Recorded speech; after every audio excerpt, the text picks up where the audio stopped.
اس نیت سے احسان نہ کرو کہ اس سے زیادہ کے طالب ہو، اور اپنے پروردگار کے لیے صبر کرو۔ جب سور پھونکا جائے گا وہ دن مشکل کا دن ہوگا، یعنی کافروں پر آسان نہ ہوگا۔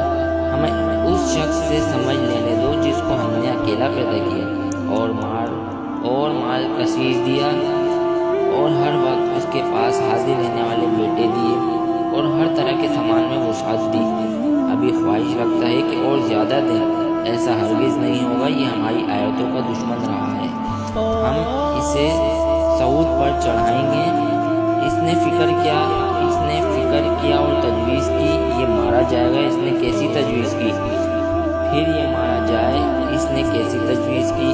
پھر تعمل کیا، پھر تیوری چڑھائی اور منہ بگاڑ لیا، پھر پشت پھیر کر چلا اور قبول حق سے غرور کیا۔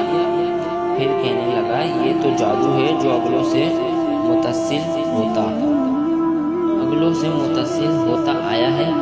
پھر بولا یہ اللہ کا کلام نہیں بلکہ بشر کا کلام ہے، ہم عنقریب اس کو سقر میں داخل کریں گے، اور تم کیا سمجھے کہ سقر کیا ہے؟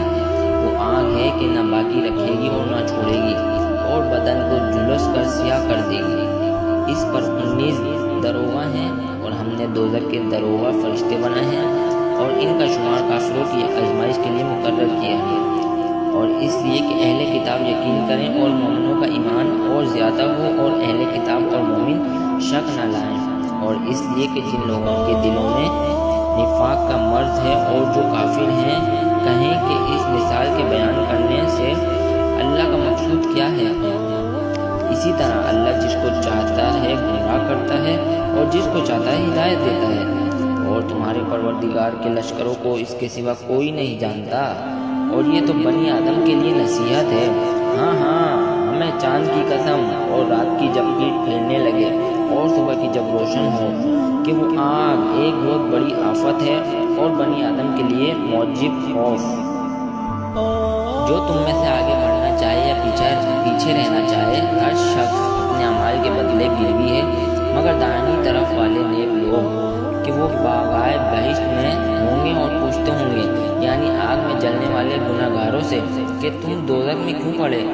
اور وہ جواب دیں گے کہ ہم نماز نہیں پڑھتے تھے اور نہ فقیروں کو کھانا کھلاتے تھے اور اہل باطل کے ساتھ مل کر حق سے انکار کرتے تھے اور روز جزا کو جھٹلاتے تھے، یہاں تک کہ ہمیں موت آ گئی۔ تو اس حال میں سفارش کرنے والوں کی سفارش ان کے حق میں کچھ فائدہ نہ دے گی۔